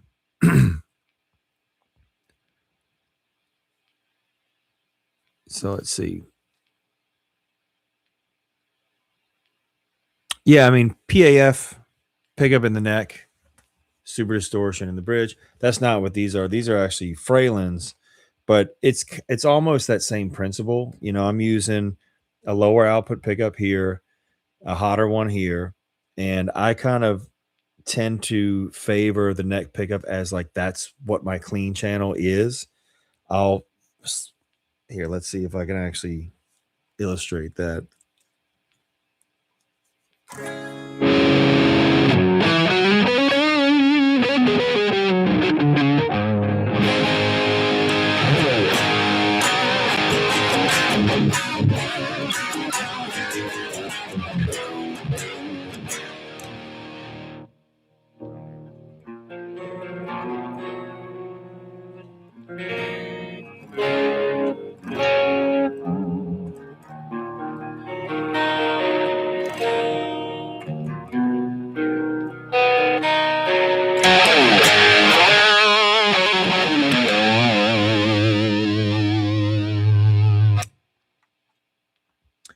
So yeah, I mean, but the bridge one I'm using is high output, but it's not that hot. I mean, it's like 13 or 14K.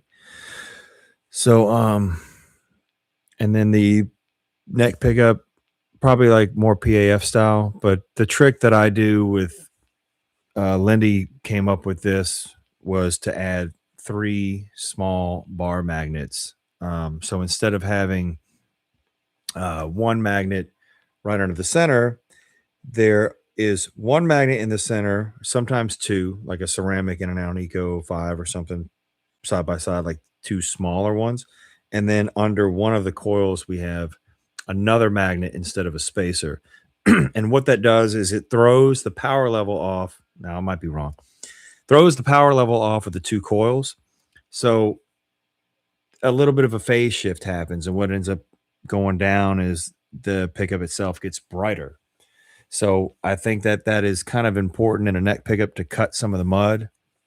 And personally, for me too, is I wire the tone controls in the neck pickup to be a bass cut in case they get too boomy. But honestly, with the three magnet trick in the neck pickup, you don't need to drop too much bass. Uh, let's see. R1 Gambler says, "You ever played a Red Bear MK120?" Yeah, man, those are really cool. The Red Bear amps are awesome sounding when you crank them up. It's very interesting what they do. Uh, I was looking for one for a little while, but again, I don't think they do something that's like so far out of left field from what some of this Marshall stuff is. But it was it was cool to hear. I'd say that much. Just so 1823 Jackson JC90s. Man, I just worked on a Charvel, one of the Japanese ones for somebody, and I think that it may have had the JC90s in there. It was a very cool guitar, and it had the original bridge and the original locking nut, like not the Kaler. It had the JT6 bridge, and that thing was interesting to say the least, and how they designed it. But the person that owned it, I was like, "Hey, man, this is a really cool guitar. I can make everything work like it's supposed to. You don't have to jerk it all out if you don't want to." Because they were kind of frustrated with keeping it in tune and doing all this other stuff. So got that thing rocking for them. What equipment and software do you recommend for home recording? From Jeffrey Anderson. Man, equipment and software, it depends on what you want to do, man. But as far as like home recording, dude, get a Scarlett interface, like one of those little red interfaces, 2 to 4 channels. You can get a ton done with those. They're not expensive. And then Reaper, like use Reaper. It's free basically. I mean, I paid for my Reaper license, but then again, I have a career in music, so I thought it was only right to pay the fee. But just starting out, you don't have to. You can learn it, and they have no problem with you using it for free. Yeah, that and yeah, I mean, if you want to do demos and stuff, man, plugins for guitar, bass, whatever. You don't need a ton of loud amplifiers to just get things down. Just remember, when you start recording, the most important thing you can do is just do it. Spend more time creating than trying to get sounds. Don't waste a lot of time just trying to make everything perfect. Just get stuff done. Jeff Young asks, "Are you having a hard time sourcing parts now? Trying to find an OT for 1987X. Having a hard time. Also tried ordering some EO34s from a big supplier. They said they're waiting on a shipment. Not sure what part of the world you're in. I have not had any trouble lately, but then again, I haven't had to buy an OT in a while. I actually bought dozens of them like many, many years ago. So I still haven't like gone through all that I've had, all that I've got. EL34s. I'm not ordering tubes very often just because I have like a huge stash. It's sickening how many I've kept over the years. But I generally only get them when I have amps coming in that I know that need some service, or when people request that I do retubes. Other than that, I just kind of I'm just going through my own stash. So hopefully there's not a big problem. Bare Knuckle has the Heschers that are killer too. I'm sure they probably are. Part of why I stick with Lindy Fralin, his office is a few minutes down the road from mine. So I just go right to the source, man. I like to support somebody local, and he's a great dude. Sorry, Lace, not Bare Knuckle. Ooh, okay. Yeah, so I don't know anything about Lace either. There's a noise canceling thing cutting the guitar sound. Oh, you know what? I think if I get too close to this microphone, it'll cut the guitar out.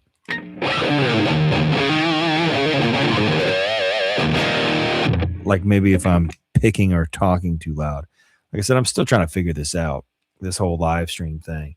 And I don't know how to stop this from stepping on the guitar. So I think if I pick too loud in the room and this mic picks it up, it's killing the sound. So I'm using Steinberger mix key for to be able to use this microphone through my interface and all that stuff. I don't know if that's the best solution, but I just want to see that this works. And I wanted to be able to play guitar and talk at the same time, but I don't know that that is I don't know if that's gonna work.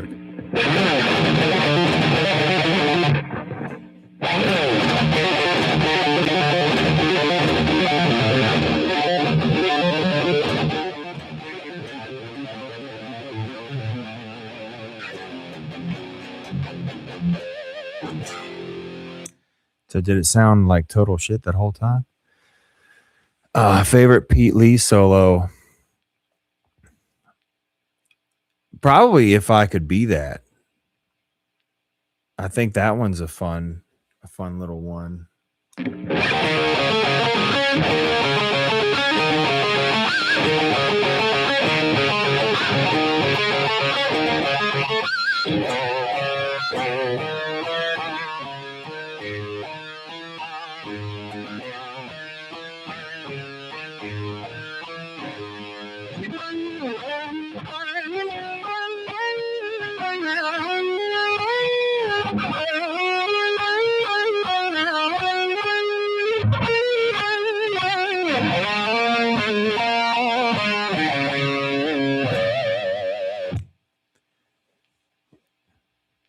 Oh, it's noise canceling after a set of time.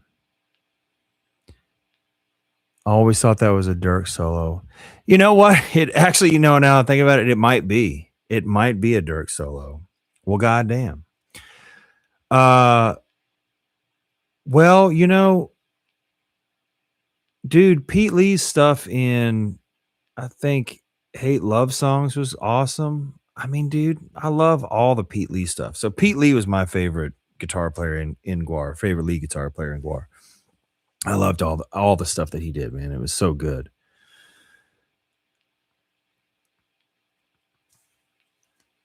There's still a copper tariff for pickups coming into Canada. Come on, man. God dang.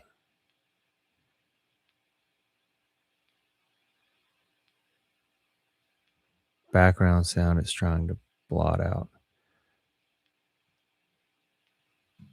Here, let me try something. Let me pull up this mix thing.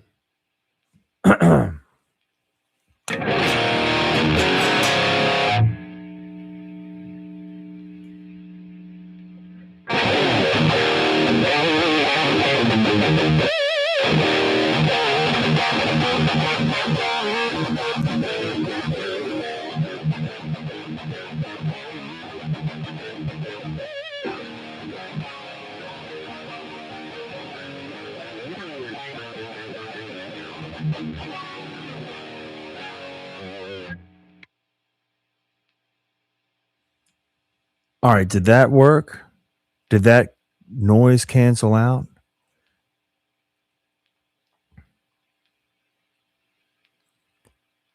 I need some feedback here, fellas. Come on, man. Help me out. Oh, it's still cut the signal. Damn. What is happening here?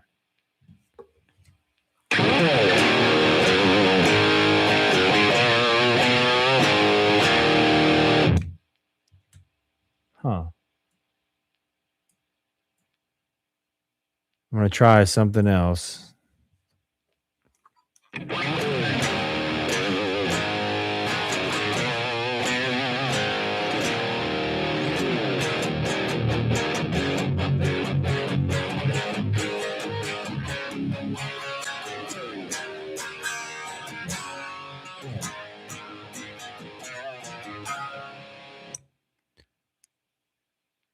Did not work. Damn. Boo. Boo. All right. I don't know what's going on, man. I'm trying to use. So, yeah, what do you call it? Steinberger mix key. I guess it is not good for this. Fuck.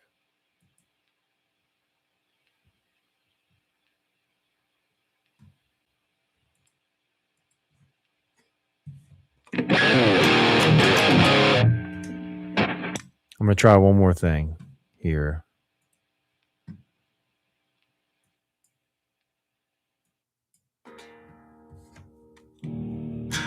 Oh, that didn't work.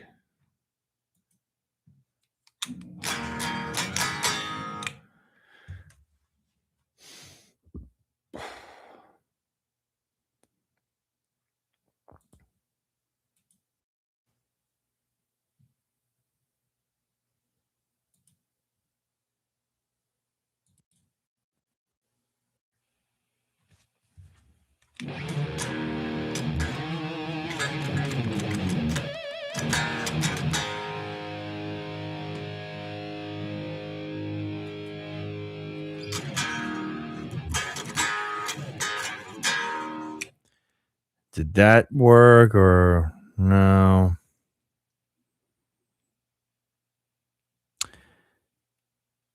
Damn.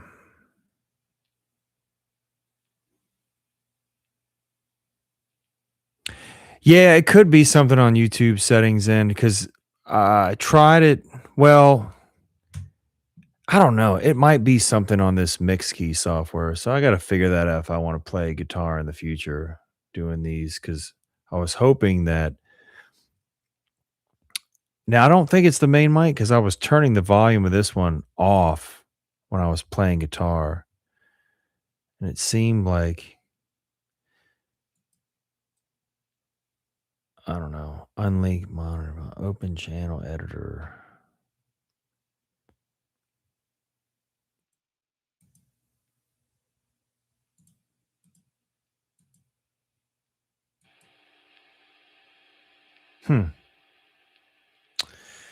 I don't know, man. You know, and Steinberger mix key, I've never used this thing before, but I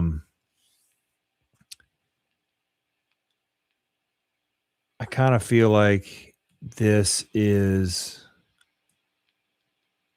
not set up for people that know how to use real audio programs. I guess it's not very intuitive.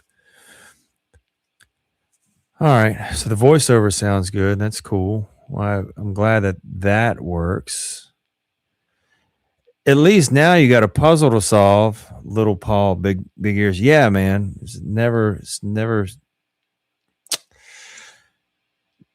There's always something to do.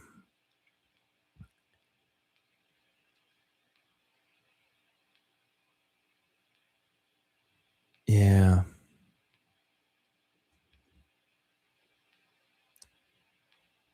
I was a broadcast engineer during the format wars. That was not fun, dude. Yeah. And Troopin, I appreciate your comment. Technology is gay. One of the great anal cunt songs of our time. Anal cunt was, I think, an amazing underrated band. Nobody listens to that stuff anymore. It's offensive. I think if anything that they say offends you, oh man.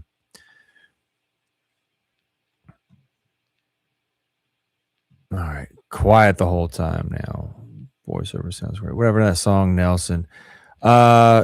Nelson, fuck you, Nelson should still be on YouTube. I don't know if we're going to do that anytime soon in the Bastards. We've been rehearsing it and we'll probably end up doing it at some point, but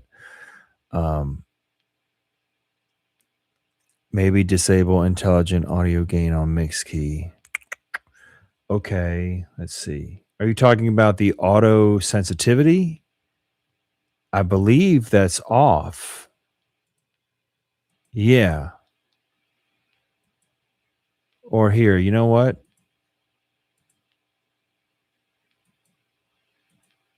Let's turn it on and see what happens. All right.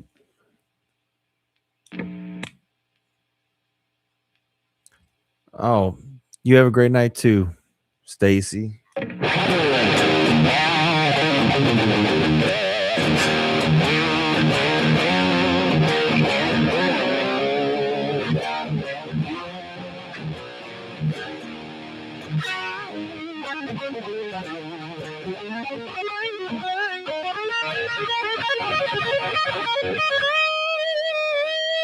Damn. Okay. Oh, I didn't expect that to work. So weak is all I've got to say.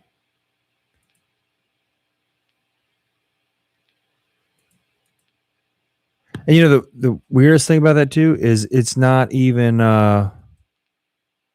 it's not fuck, I forgot what I was gonna say.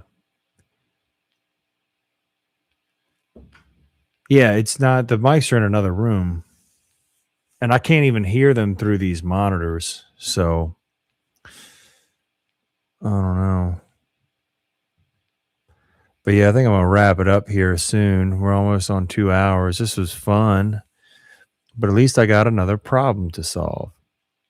Opinion on the Varellin tube thingamajig gizmos.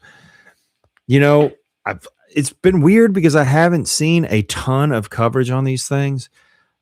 I don't know the tech behind what they're doing, but I think one of the things you have to account for in amplifiers, and I don't know if they've addressed this or not, but the only way to it's weird because it fades down the volume of the guitar, but not your strings and pick sounds. Hold on, I'm just gonna unplug this mic for a second.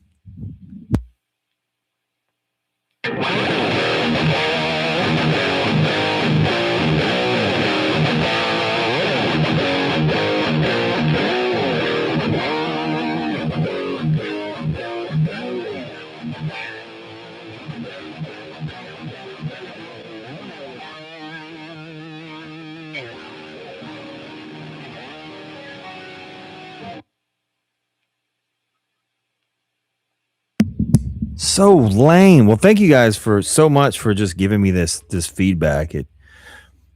AI says it's YouTube compression. Huh. Maybe I've got everything too loud. I don't know. I'll have to see. I'll have to watch this back and kind of hear it again. Or I'll have to get my own compressor on here, I guess. Let's see.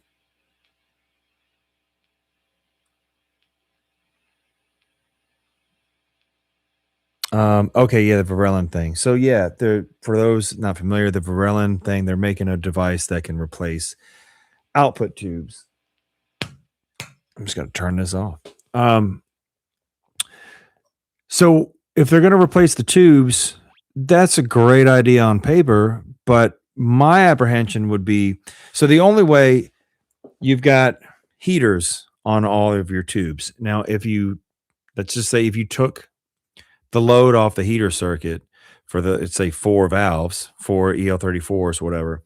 Now you've unloaded what 6 amps or something off of the I don't know the EL34 current draw off the top of my head. I think it's like is it 1.5 amps per tube? I mean, if it is, then yeah, then you're unloading 6 amps off of the total heater string. So what that's going to do is your voltage is going to go way up for the whatever remainder of tubes that are left. So if you've got three 12AX7s, now the voltage is going to be too high. It's going to be probably well above 6.9 volts, where you really don't want to exceed that number too much. But the only way to make up for that loss is heat. That's the only way you're going to, if you're going to have a load on a circuit, it has to go somewhere. So the only thing it can do is turn into heat. So as far as those tubes go, if you're unloading certain things, then it's still going to create excess heat. Is it going to get too hot? Is it going to get any hotter than a tube? I don't know. So those are questions that I would want to know before putting them in any kind of equipment that I would have. Otherwise, like kind of taking a gamble, like maybe they work for a little while, but you don't know what it's doing to the rest of the circuit. And maybe they've already figured that out. Maybe they've gone through all of that and it's totally fine. I don't know. I have no idea. But they're not releasing, as far as I can tell, a bunch of technical specs on that stuff. So time will tell. All right. So let's see. I think I got replacing heaters with heaters. Yeah, man. I don't know. I don't know what those things are going to do. Internally biased, indestructible, and stay cool. Yeah, man. And again, a tube's job or an out, let's say an output transformer's job is to just match the impedance of the tube to the speaker. So I guess they've already figured that kind of stuff out. I don't know. It's interesting. And, I think it would be cool if it works. I don't really see the need to not have tubes anytime soon, but who knows, man? The tube market is extremely fragile. If there's only like 3 or 4 places in the world that are making tubes for guitar amps. So that ecosystem is fragile. So it would be cool to have an alternative that's reliable and that sounds good, of course. All right. Well, anyway, thanks for coming on the live stream, checking it out. I'm sorry the guitar playing aspect did not work like I was hoping it would, but hey, it gives me something to solve for the next time. At least I know kind of what to look for. And yeah, so Sunday night doing a show with uh, Dave Freeman, just Jason from Headfirst, Shay from Monomyth, and Dan Gower. We're going to be talking about the JCM900 SLX amplifier and crazy detail, I'm sure, that only us nerds will appreciate. So I'm not sure when that's going to debut. Maybe it'll come out the same day. I don't know. But hey, man, I'm really looking forward to that. I think it's going to be awesome. So yeah, man. Thank you guys very much. I appreciate all the questions. I had fun talking shit and answering them. And yeah. So if you want, I'll do this thing again, maybe once a month or something like that. We can just all riff out and talk shit together. So anyway, y'all have a great night. Thanks for sticking around and catch you later. I don't even know how to turn this thing off.